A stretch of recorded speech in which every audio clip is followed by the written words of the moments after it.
Welcome to Strictly Creative. My name is Garmami, and our guest this time is a comic and a comedian. Hello, Aaron Hill. How you doing?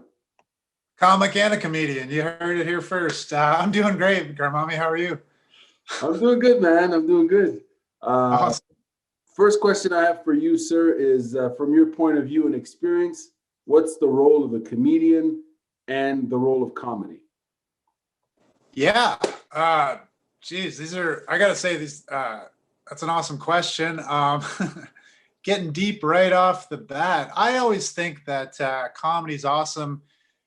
I like it because it exposes you to different perspectives, right? I mean, I really think there's a lot that can be funny about having a perspective that you haven't heard before, or that you've never sort of seen the world through someone else's eyes. And there's always a lot of humor there, right? It always brings up a lot of the assumptions that we have and a lot of things we take for granted. So yeah, man, I think a huge role is just sort of sharing different perspectives, as well as just, obviously just providing some levity to this crazy bananas on fire world that we're living in.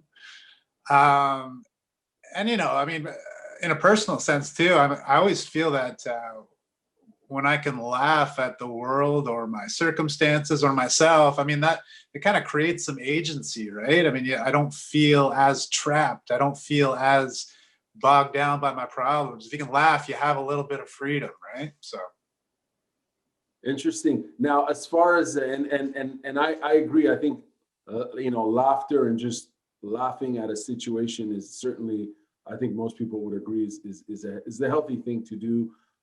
Why do people attend comedy shows or consume content that's comedic, be it jokes, shows, novels, and so on? I think you've kind of answered it previously, but why is it you think people, I guess in this day and age, virtually attend a comedy show, but previous to COVID, why did people show up and consume comedy? Well, the live experience is really something. I know probably when you ask 10 comedians, they'll all try to push you to get out and see a live show, but there's a reason for that. They're not just trying to sell tickets. There really is something special that happens in a live show.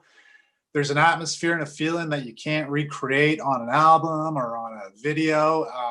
Even when you watch like specials on Netflix and stuff, by the time it hits that level, it's been so edited. A lot of the times, they're doing jokes 2, 3, 4 times. They're doing multiple takes of them to get just the right cadence, or maybe they flubbed a word here or there. But live, you just get the whole package, right? You get mistakes and all. You might get like some spontaneous, unexpected reactions from the crowd. Maybe a waitress drops a plate of dishes and they got to respond to that in real time. So, comedy is always great to consume, but I really got to just go ahead and push the live experience, and that's tough nowadays. Obviously, we understand that with COVID. Our clubs here in Ottawa, Absolute and Yuck Yucks, are doing an awesome job just following protocol and really sanitizing everything, going above and beyond. But I understand there's going to be reservations for sure. It's a kooky time. The numbers are going up, but when you can, folks, get out to a live show, because it's really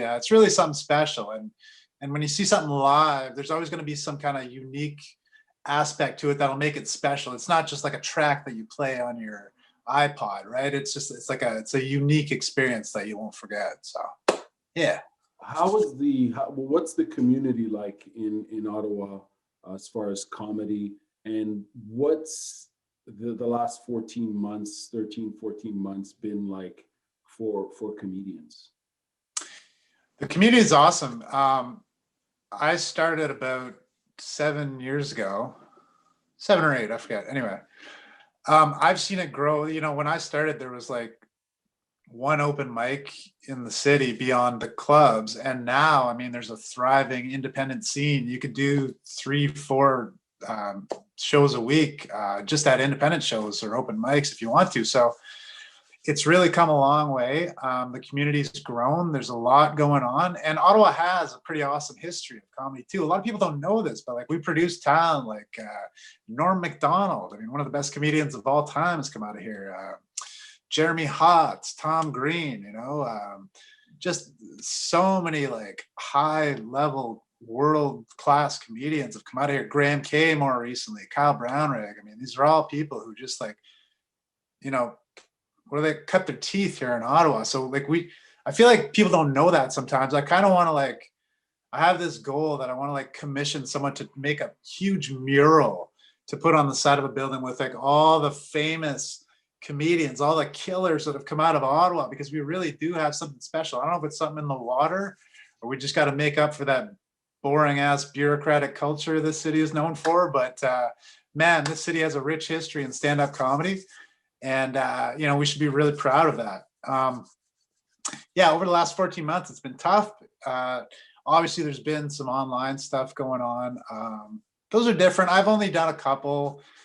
I like them just because you can, you know, you can do them at your kitchen table and then go to bed right after. You know what I mean? There's no commute. There's no worried about getting too drunk or whatever. You know what I mean? Like, so it's just a little bit more convenient. And I've had great feedback from audience members too. So like, I understand it's not everybody's cup of tea. You don't quite get the same experience as a bunch of people in a room, but we're doing the best we can. You know, there's a lot of people have pivoted.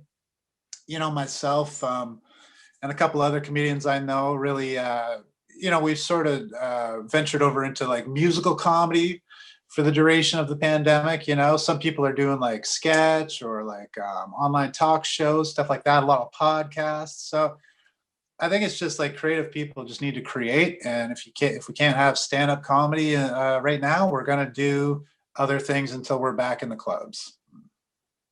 How, just a two-part follow-up question to that. How's you're talking about music and comedy, that sort of merger. How's that experience been? And if we can just go back to you mentioned Ottawa, and Ottawans don't know much about, or don't realize, as you mentioned, that this city's produced a lot of talent. Why is it that, in your opinion, why is it that people in this region maybe aren't aware of that? Yeah. Oh, I have such a one-track mind. What was the first part to the question again? Just the first part was you talked musical about comedy. Yeah. Yeah. Well, I mean, I love it. I've always loved musical. The first album I ever bought was Weird Al Yankovic, Off the Deep End, and it's had a profound influence on me, evidently. Wow. I've always loved for real, it. I mean, that's the first album you ever bought? First album ever. I bought that, and then it was Hole, Live Through This, Courtney Love. So that's one extreme to wow. That's geez, man. It describes my personality so well.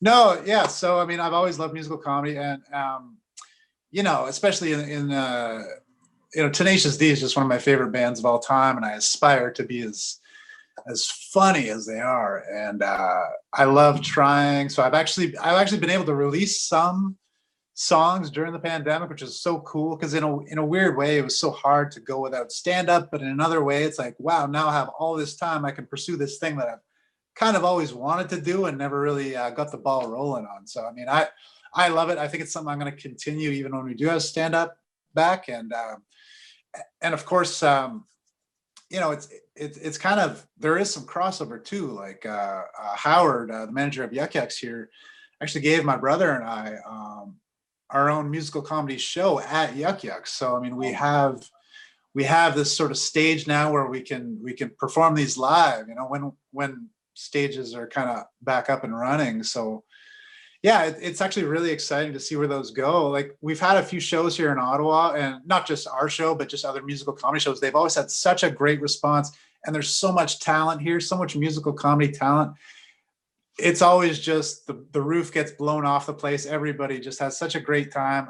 And again, that's something that I feel like hasn't really been realized fully in this city, but man, we're going to try, because there's a ton of talent and there's a ton of demand for it. So I don't know, man, watch out for a musical comedy show coming your way soon. Yeah. Second part of the question. I think we overlook the fact that a lot of great comedy comes out of Ottawa, because unfortunately it doesn't always stay in Ottawa. Mm. you know, it's kind of part of a bigger picture where Canada just doesn't have the star system that America has. And it's also more geographically spread out. So it's tougher to kind of make a living on the road touring, you know, whereas in America, you know, there's so many cities in a short geographical area that you can really, you know, pay your bills touring, doing comedy, which is pretty awesome. It's a tough, it's kind of possible in Canada, but it's a lot tougher. So a lot of comedians just end up either going to America when they get good enough, or just going to like a larger market like a Toronto, maybe a Vancouver, which kind of puts them on that Los Angeles circuit, the West Coast circuit. So New York City, right? Yeah, unfortunately, Ottawa produces a lot of talent. It doesn't always hold a lot of talent. So it's kind of unfortunate. I'd like to change that. I'd like to kind of, that's kind of what I was talking about. Like I do want to raise awareness about how talented people are here, so that maybe we could just build something that's sustainable in itself. Maybe we can start to support people, and then we wouldn't have that you know, the flight out of here when you reach a certain talent level, right? But you know, it's obviously a long road to that. But Yeah, and it's interesting too, because what you're speaking about, I think, also applies to other forms of you know, creative expression.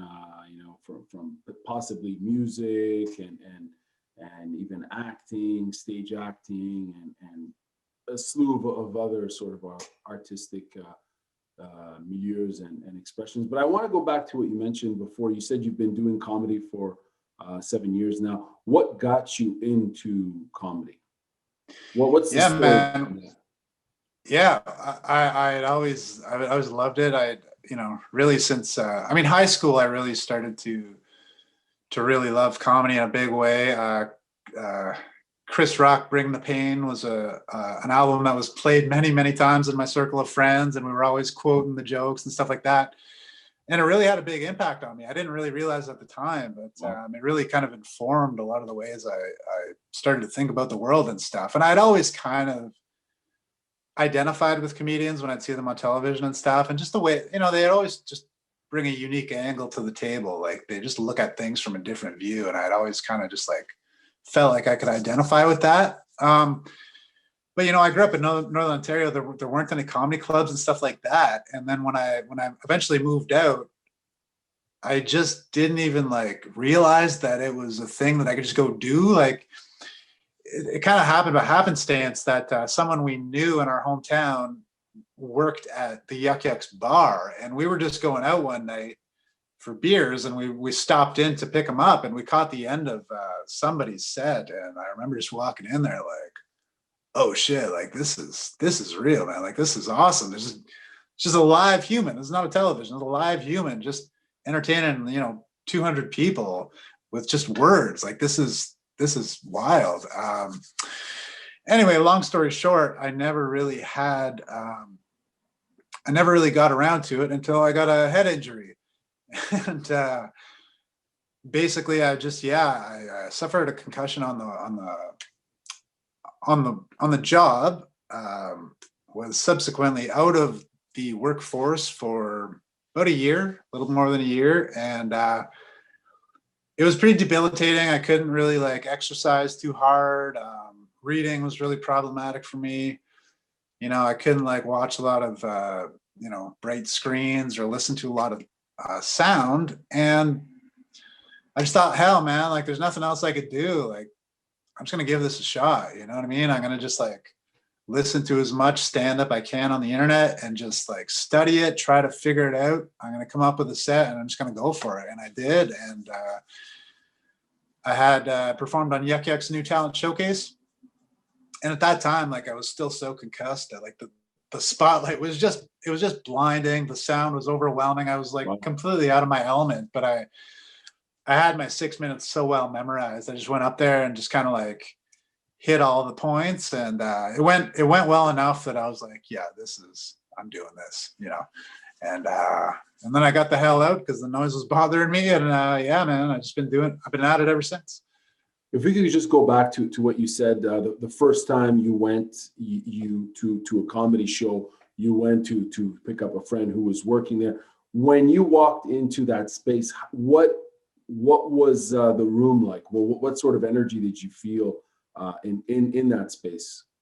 Yeah, well, I mean, the performer had the attention of the audience for sure. It was kind of like his last 10 minutes of his set, and he was the headliner. So, I mean, this is arguably the best performer of the night doing arguably his best jokes of the night. So, I mean, it was really like they were kind of hanging on his every word. And I remember him just talking about stuff like just trying to talk to girls in university and it just being like so boring. And he's just like trying to stay awake. He's like, oh, your major was in psychology. Oh, yeah. And I just like remember identifying just so hard. And I'm just like, man, this is like, I need to come back. I need to see more of this. I need to one day do this. Right. So, yeah. And when you did that, when you eventually went on stage for your 6 minutes, prior to going up on stage, what were some of the thoughts that were running through your mind, or the emotions as well? Yeah. I was terrified, but I was also very prepared. I mean, I had, I knew enough to prepare. It's funny because I went there that night. I was the first one in the room beyond the staff. Second person in the room came up, hung out beside me at the bar. We started chatting. I realized it was his first time also. And we started talking, and then he was like, so like, you ready? You ready? Yeah, I'm ready. And he's like, well, I got like 3 minutes. I figure I'm just gonna wing the rest. I'll be good. I'm like, wow. And in my head, I'm going right on. So turns out he went up right before me, and he went up and kind of got some spatters of laughter, and then he hit like the 2.5 minute mark, and he's like, "Well, see you later." And I was just like, oh my God, exactly. This is exactly why I prepared. So I ended up going on, 4 minutes sooner than I was supposed to. But yeah, it worked out well for me, not so much for him. But yeah, I mean, it's scary, man. It's scary. But I had kind of gone and like done some like recon mission. I'd gone to a few open mics just to sort of, it's funny because you go to open mics and it's like, it's kind of mean, but it's kind of true. You listen to who's up on stage and you're like, I'm funnier than that guy, or that guy sucks, or this guy is a hack, or whatever it is, but that's kind of what it takes to get the confidence sometimes to get up there yourself. And then you get up there and you realize like, oh, well, it's really not easy, and it's easy to criticize and all that. But, that's just how it starts. And then, yeah. If you could go back and watch, did you record that your first ever performance, like audio or video? Not the first one, because I don't know if I could have done. I think that would have put my nerves over the edge. I was just like, it's just enough for me to get in there and do it, and then I'll worry about all that recording stuff later. Yeah. Because you've been doing this for 7 years, the reason why I'm going to ask is over the last 7 years, I'm sure your approach and your style of comedy has evolved and refined yourself. Would you agree? Oh, 100%. Yeah. And if you could go back from what you recall, what aspect of that performance, your first ever performance, what aspect, if any, have remained consistent, or is there still a bit of you from back in what's 2020 minus 7? I'm horrible at math. Yeah. 2021. Sorry. Boom. Yeah. 2014. 2014. February 2014. That was my first set. Yeah. Yeah. I think a lot of the sensibilities are the same. So the kind of, I guess the spirit of it, I think, was about the same, if you want to say it that way. I actually still have one joke from that set that I will occasionally still do. So, it wasn't all terrible. Yeah, the writing's gotten a lot better, but yeah, the general just like, yeah, I guess spirit of it would probably be about the same, I would say. I haven't really because, I'm just trying to, it's just an extension of your personality in a way, right? So, I mean, that's kind of still the same. And yeah, I don't know. It's interesting because you mentioned preparation, right? You mentioned you prepared. Obviously, you prepared to fulfill that 6 minute quota, and you did some recon. So you did some of that research, and to understand the process and just to get the vibe. How important is preparation for you even today? Yeah, to me, it's maybe the most important thing. And I don't think everybody has to be that way. I think some comedians thrive. They can go up on stage with just a very loose idea and kind of work it out as they talk. I'm not one of those people. I like to work it out well in advance. For one, I still like my memory is just not that good. I don't know if it's like related to the concussion or what, but like I have to have it pretty firmly embedded in my head to be able to remember it while I'm on stage, especially if something starts to go wonky. Like it's easy to deliver your jokes or your material when everything's perfect. But let's say there's someone chatty in the front row, or let's say the waitress is taking an order right by the front row and it's like really loud and distracting, or whatever it is. Let's say some guy's drunk in the back and he won't shut up. Like these are all things you have to consider, and so that can easily throw you off your game. And so that's why I really even if I'm just going to an open mic and just throwing around some ideas, I like to be really well prepared, because the other thing is that in Ottawa, it's not New York, it's not Toronto. Stage time still is pretty precious around here. So for me to be able to get booked on a show, I want to make the most use out of that time as possible, which to me means knowing exactly what I want to work on, exactly what I want to deliver, and recording it always, and then coming back, analyzing it, breaking it down, trying to make it better. Right. I'm just trying to maximize the amount of productivity with each time I'm on stage, because we really can't afford not to in this town. I mean, again, the scene is getting better, but the reality is, like, if you live in Toronto, you live in New York, you can go up twice, maybe 3 times a night. Like those reps are so important. And if you're doing that, then you can afford to just maybe go up with some weird concept that you thought of 15 minutes ago and just like work it out. But for me personally, yeah, I always try to prepare and just to make the most out of my time on stage. Yeah. I guess it speaks to your professionalism as a comic. Wouldn't it be fair to say that you take every minute and every second on stage as a very seriously, and you prepare? And I think that there's some crossover to other creative ventures or creative art forms where preparation and practice is fundamental.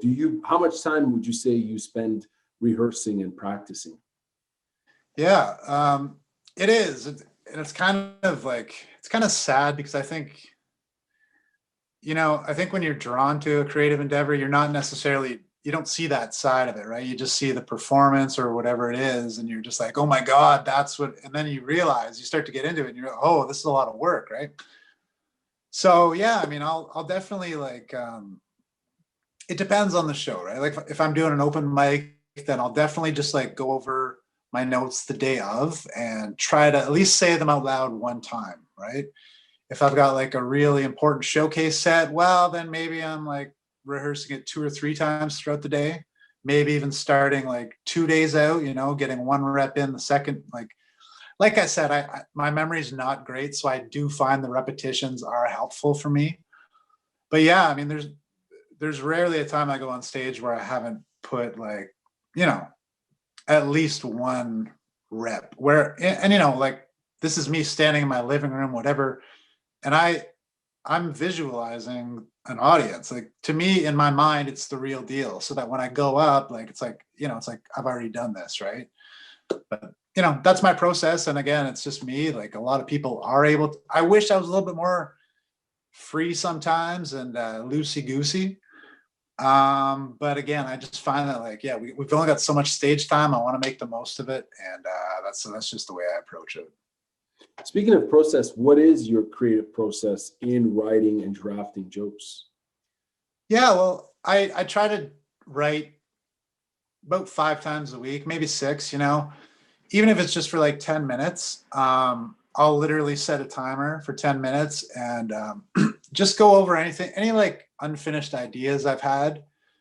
I'll try to really flesh them out. If I'm totally drawing blanks, there's a couple exercises I do. Sometimes I'll just look at like a random noun generator online, right? Just get random words and just try to come up with topics based on that. Sometimes I do like, I'll look up like homonyms and homophones for all the grammar nerds out there. And then just like try to write like these short little quips based on each meaning of the word. You know, it's just to kind of get your brain trained in like thinking about words in multiple ways, right? So there's different things. I just try to do something for 10 minutes, 5, 6 times a week. And then of course, usually what happens is I'll get on a roll and then I'll just continue for, you know, however long it may take me just till I finish the thought, right? So it's, yeah, but it's just good to stay in the habit, I find. It just keeps it easier.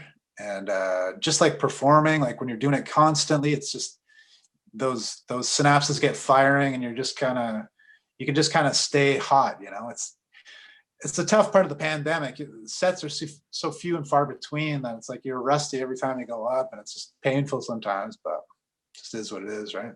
What's the community locally or online beyond Ottawa? What are they doing, I guess, comics to kind of foster that competitive and yet collaborative spirit? How are comics keeping each other still on point with their comedy beyond the virtual performance? Yeah. You guys do more outside of that?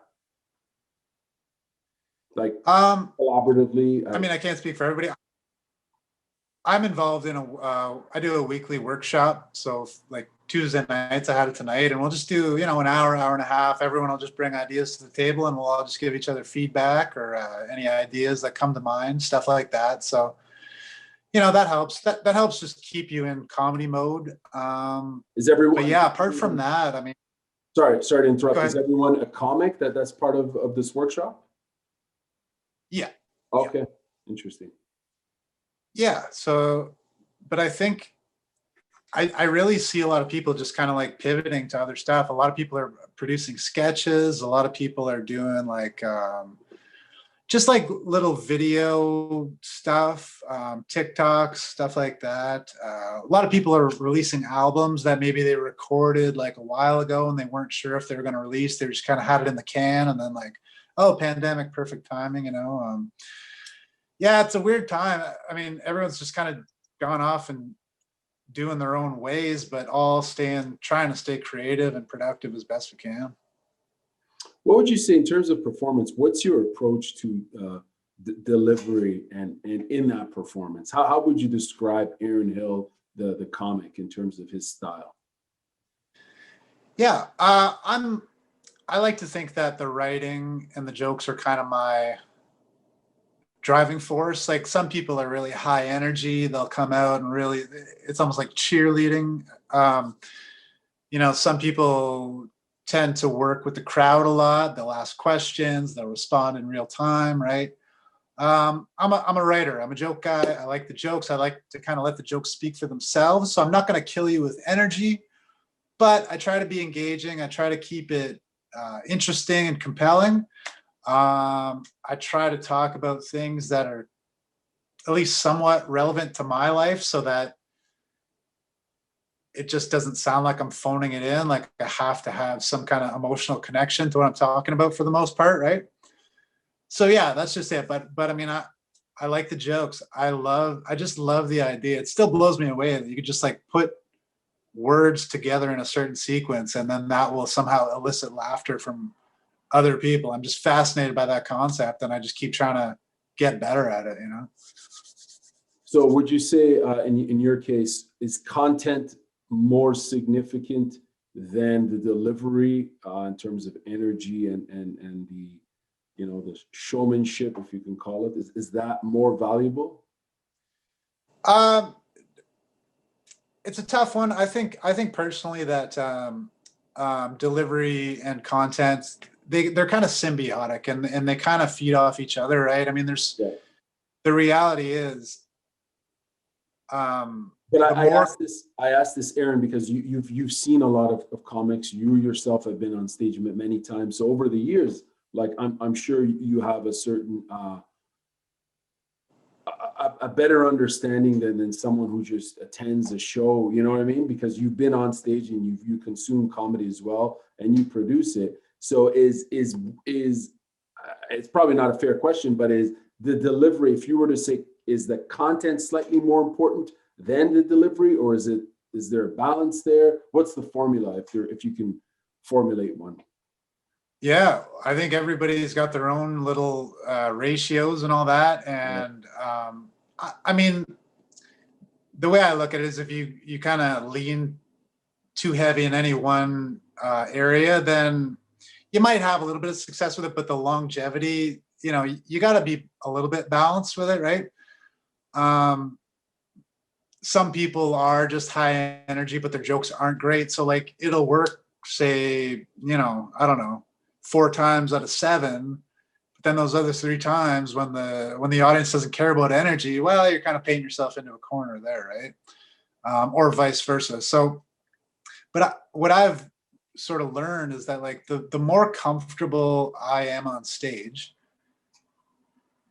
the easier it is for me to like write better jokes somehow. So like performance kind of enhances content in a way. Like if you're really nervous on stage and you're like newer in your first year or 2, those nerves, like they play a real factor, and they're going to influence the way you speak, the way you deliver, but also the way you write and what you're comfortable just talking about, right? Like so anyway, for me personally, I've been able to go sort of deeper in my content as my performance has gotten more comfortable, which only comes with reps. So I really do think they're kind of symbiotic in that sense, right? And then of course, when your content is good and it's working, you can feel a lot more freer to perform it any way you want, right? You have a little bit more leeway there. So again, I think just one kind of plays off the other, and vice versa. So you've been putting in a lot of reps. You spend time practicing and writing at home. At least I think you mentioned 5 days a week or something to that effect. You've been doing this for 7 years.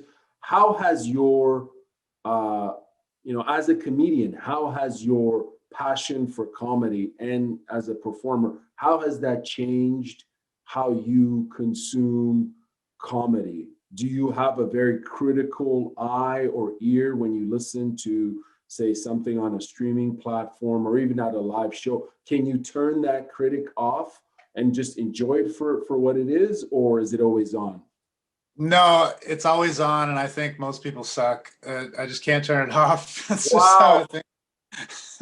Wow. It's true, man. It's true. I can't shut it off. I have to be like, that being said, I mean, it's not like we're seeing like New York City killers on a nightly basis, but I'm always critical of it. For me to like just enjoy and laugh out loud, it has to be someone like so far out of my level that like I can't see the tricks anymore. You know what I mean? Like, and it's not super common that happens anymore. I'm not saying whatever, but I'm just saying that like, yeah, for me to just sit down and enjoy comedy doesn't really happen that often. I can usually kind of get a sense of a person's style and sort of figure out what their formulas are and stuff like that. So, and I hate to sound super sadistic, but comics are kind of like that. I mean, we get a lot of enjoyment from watching people who aren't good also. So like it's fun to, especially when they're your friends and they're not doing well. It can be really enjoyable as a comic because you know what it feels like. You've been there. You've been bombing in front of a lot of people. You know how painful it is. You know how much it sucks. So when your buddy's up there doing it, you know exactly what it's like, and you can't help but laugh in his face. Yeah. Fair enough. In terms of bombing, can you explain to us what that means? And I have a follow-up after that. Yeah. Well, I mean, the term does get thrown around a lot. I think personally it's when you just don't do anything good with your entire set. To me, that's a bomb. Like to me, even if you go do, say, 10 minutes and, 7 of it is like mediocre, but then the last 3 good, you didn't bomb. That's not a bomb. Bombing to me is when you just like, they're having none of it. And anything you do, like you could tell jokes that have worked 12 times out of 13. That's a weird ratio. But and then in this one instance, they're just not buying for whatever reason. Maybe you're just like, it's not the town for you, it's not the neighborhood for you, whatever it is. They think you look weird, whatever it is, they're just not having it. And it just feels like drowning, and you can't dig yourself out. So to put it in fighting terms, you bite down on your mouth guard and you plow ahead and you get through it, and you live to fight another day. Have you ever seen, or you yourself experienced, a scenario on stage, or as someone who's watching a performer, a situation where the individual, let's say, was pretty much he or she was on their way to completely bombing, but found something to either dig themselves out of that hole or swim to shore? Like, have you ever seen that happen? And if so, are there particular tactics that people add to their skit as a, like, okay, I'm about to bomb, let's hit that exit button or something? Is that a common trait or procedure? Yeah, you bet. I've seen that a lot. I've done that a lot. It really is one of those things where you can always turn it around. It just becomes very hard when you get in your own head, and like if you tell 3-4 jokes that don't work in a row, it's really tough to regain your composure. But you can do it. You can always do it. And one trick that a lot of people do is just to address the fact that they're bombing. Oftentimes that will just sort of break the tension. That lets the audience know that you're self-aware enough to realize that you're not doing good. Oftentimes that's enough to elicit a laugh and start to turn things around and get it going in the right direction. Sometimes people use that too much. Maybe when, it can be like anything. Like if you start to use it too much, it can become a crutch, right? But that's one tactic that you do see a lot, but it also works. So, in theory, is the crowd, like, are they part of the performance, or are they just the judges? In other words, and just to wrap up on this bombing topic, because it seems like so much is vested on how the audience, and I guess it's the same for anything else, like live musical performance, and so on. A lot of it is vested on how they respond, whether they clap or, in this case, laugh. Like, are they the judges? Are they the collaborators? Are they the in-between? Like, how do you perceive the audience? Yeah, it's a great question. At the end of the day, they're the ones buying tickets. So yeah, they hold all the power, basically.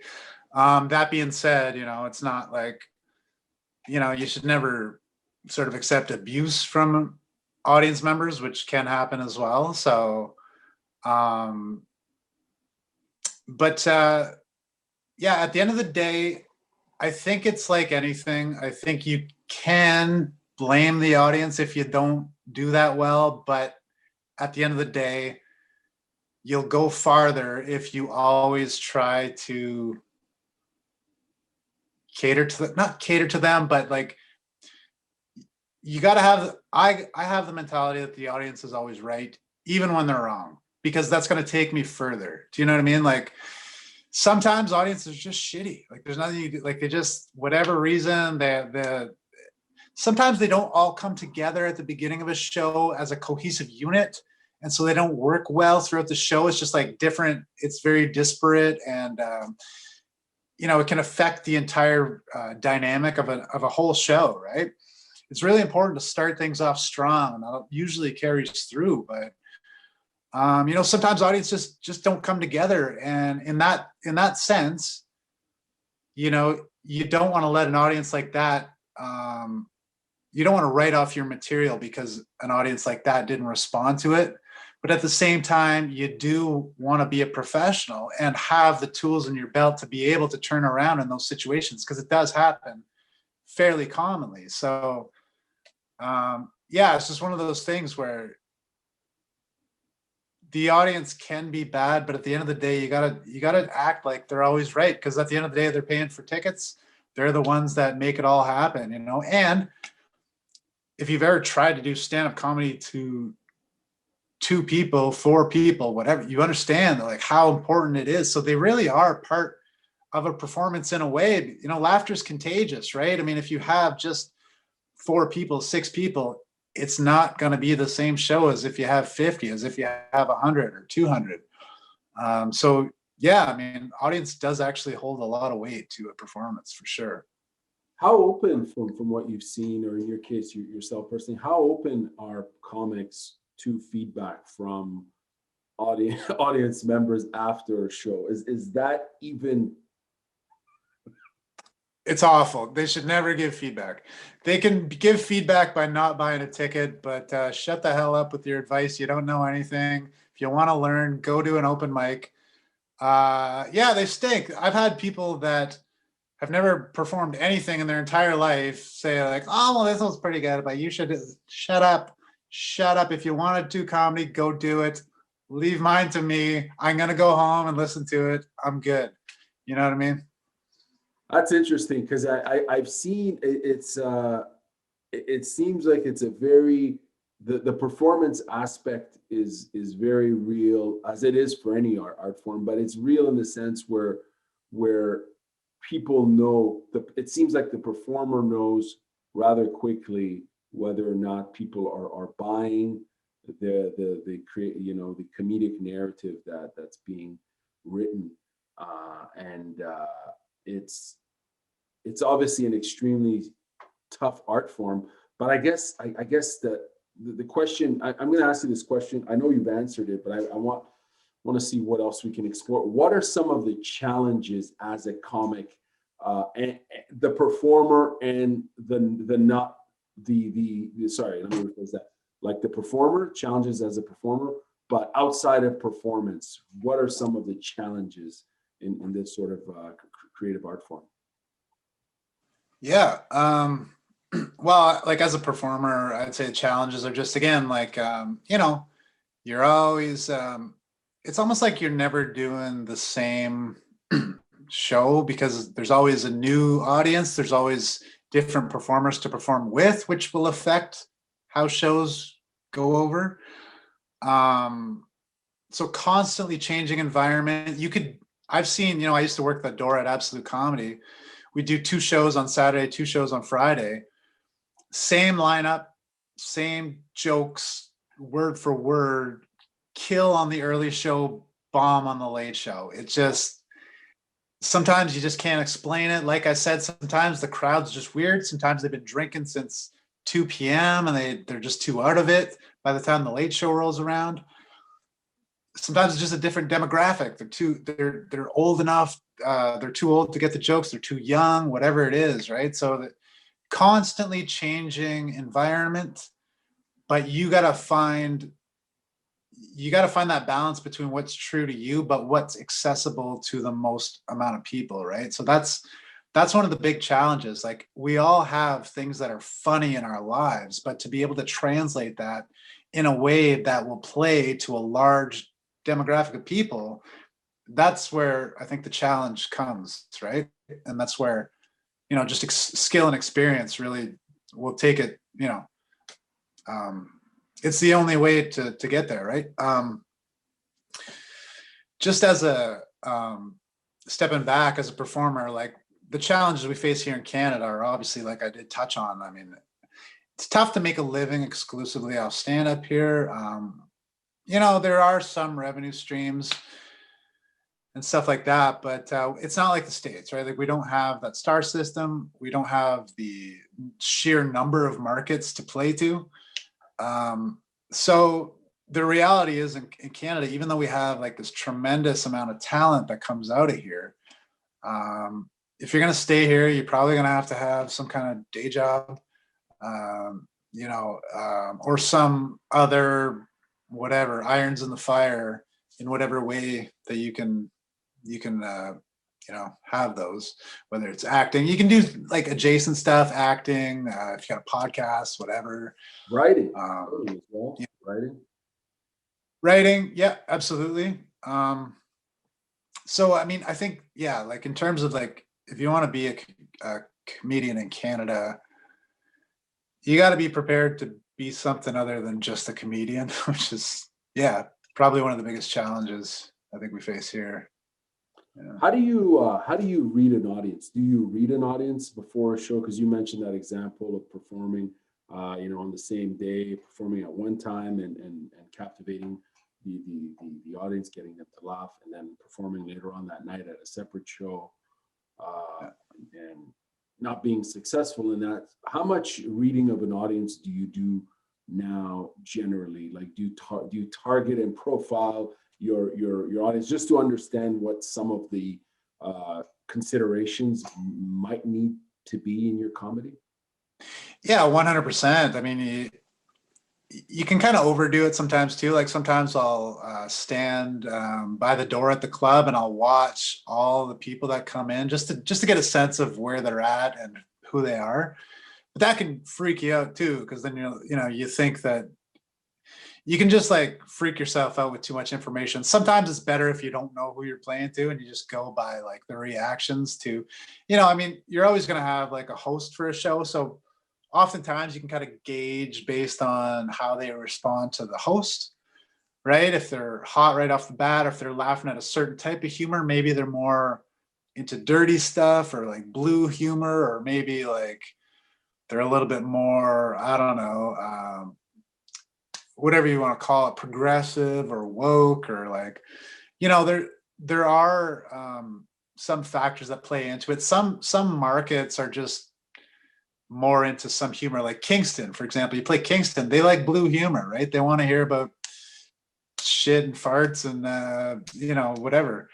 You go to Centertown, Ottawa, sometimes that'll work, sometimes not. Sometimes it can be a little bit uptight. So it definitely helps to think about like sort of the geography of where you're at, and and then just kind of gauging by how they're responding to other performers, especially when you know the other performers and you know their act and you know how it typically goes over, right? That becomes a pretty good barometer, if you will.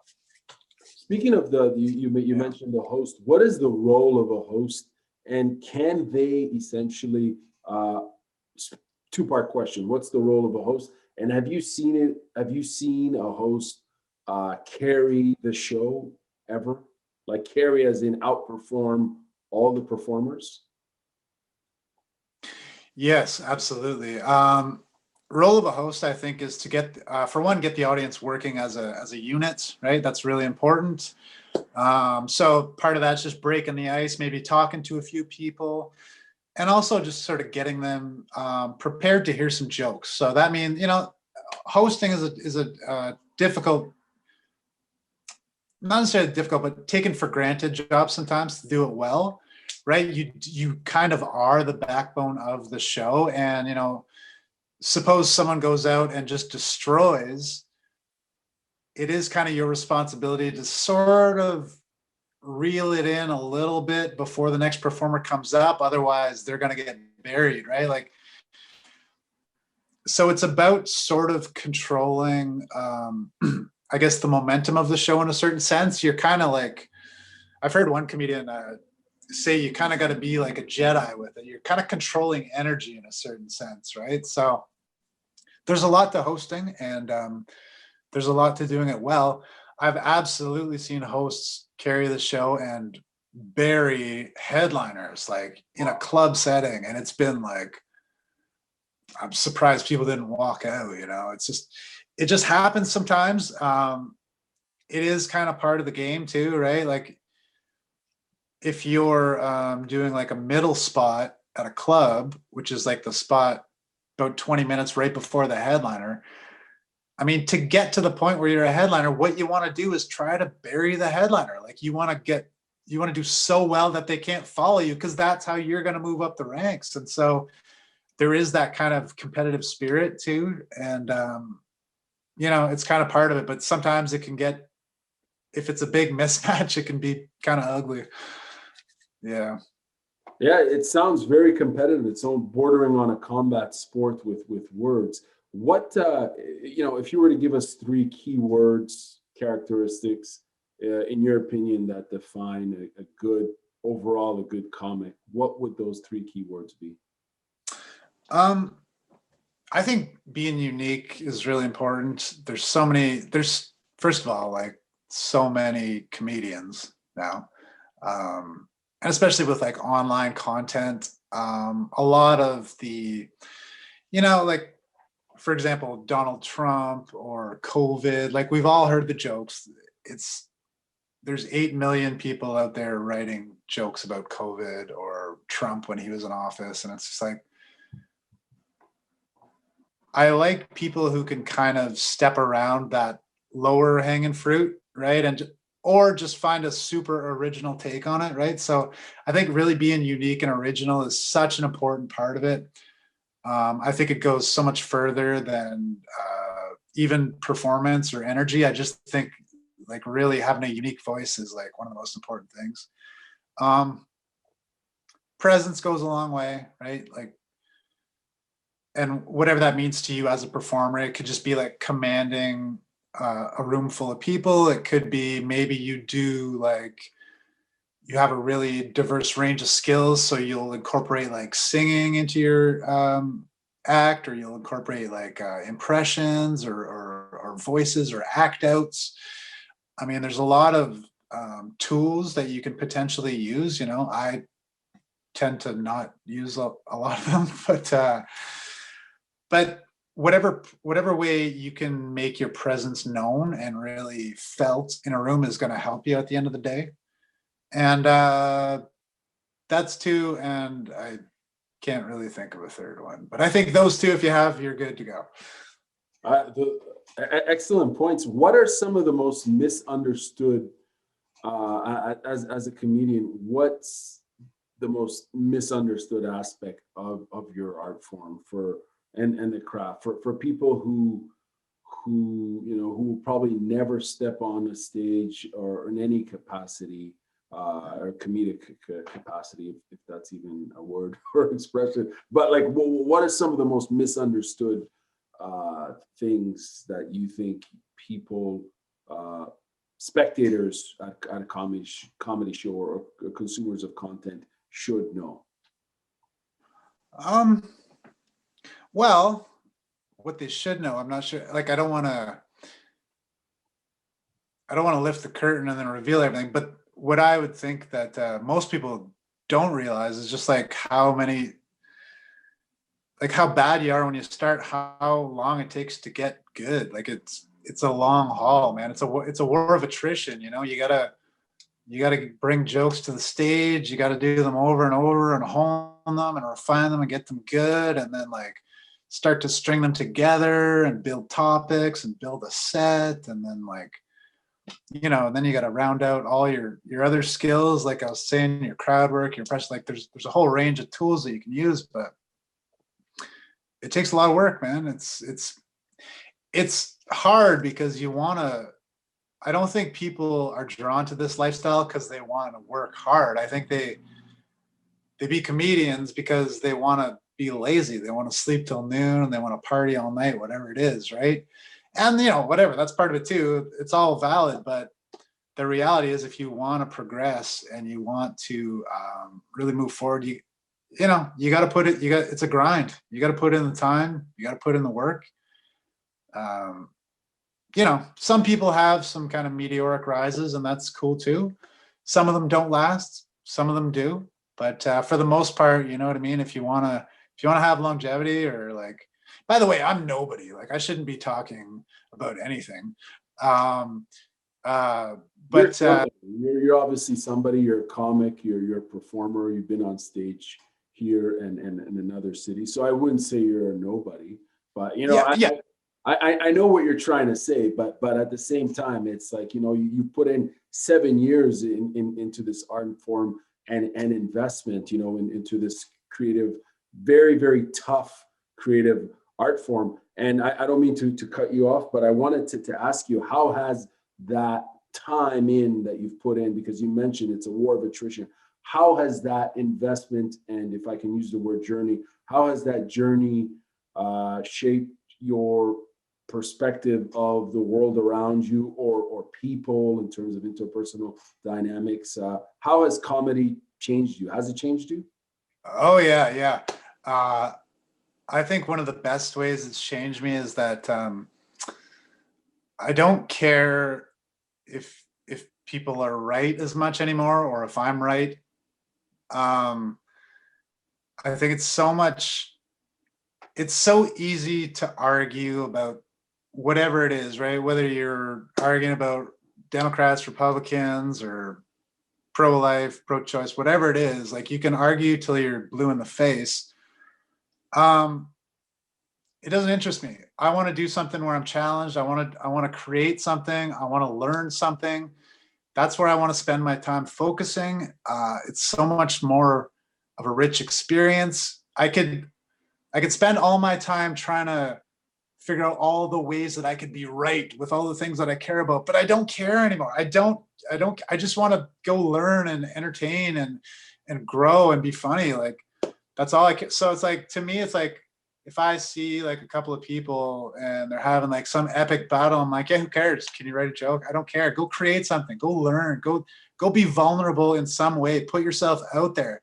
That's what has value to me now.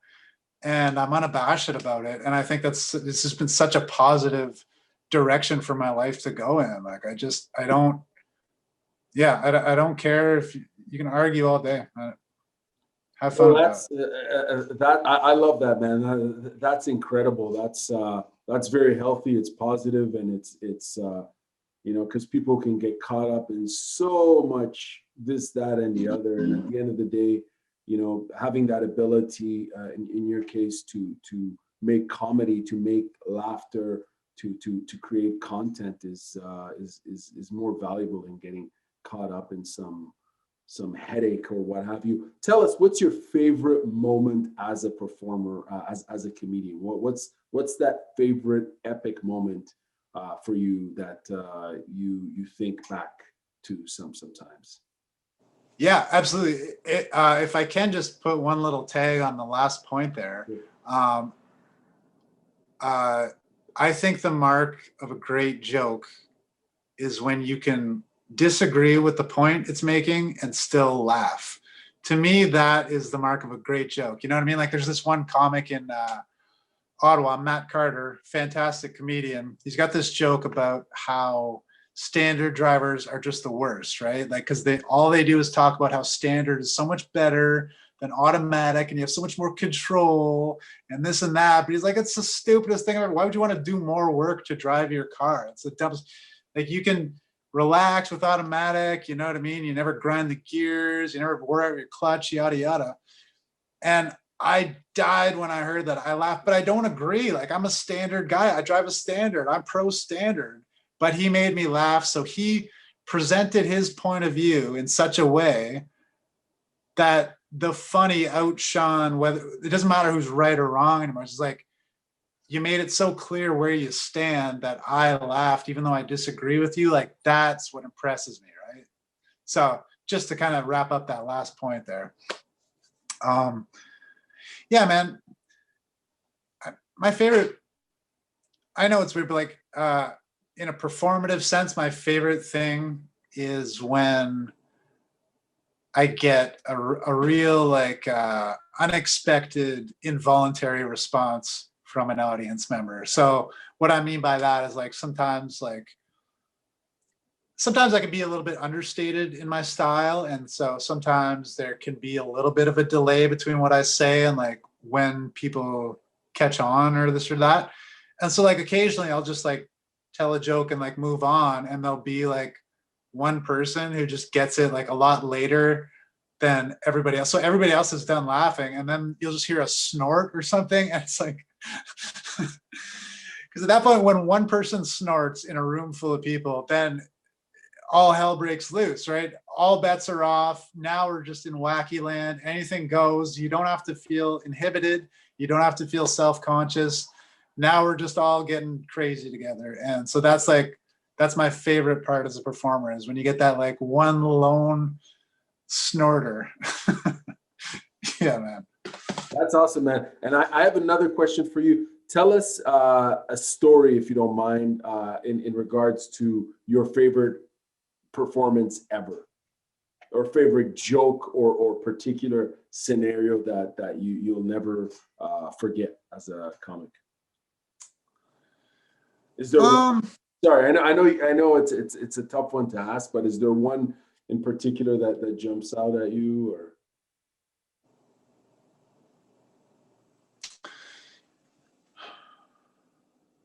You know, not really. I'll tell you a weird story just because like it's kind of embarrassing, but my mom came to see me at a show one time, and she laughs really loud. And I know that sounds like whatever, but like, I mean, like she's gotten like kicked out of restaurants. Like she's Wow. huge, huge laugh. So anyway, I told my first joke and everybody laughed and she laughed, and then everybody stopped laughing and she didn't stop laughing. And she just kept laughing until everybody in the crowd was laughing at her laughing. Wow. And I had to address the fact that she was my mom before I could move on, because everyone was like, what the hell is going on right now? So that's why I don't invite my mom to comedy shows anymore. Hey man, it's moms. You know, they're just they're like that. They're showing their support. And does your mom do any comedy? Does she write any comedy or anything like that? You know, she's actually asked if she can come out and do a set, and we're all like, no, we're good. But no, she's got a great sense of humor for sure. Yeah. Right on. Aaron, where can we find you online? Where can people find you online, follow you, and all that good stuff? Yeah, I actually don't have a lot of like formal pages or whatever, but Instagram, it's Aaron Hill 13. My Facebook is just my personal Facebook. It's not a comedy Facebook or whatever, but I'm Aaron Hill on there. And then my YouTube, I would promote my YouTube more than anything. Aaron Hill, I don't know the address. Maybe we could post a link after or whatever, but I got to really work on that self-promotion side of the game. But yeah, I check out my YouTube. I've got some videos for some musical comedy songs up there that I think are actually pretty good.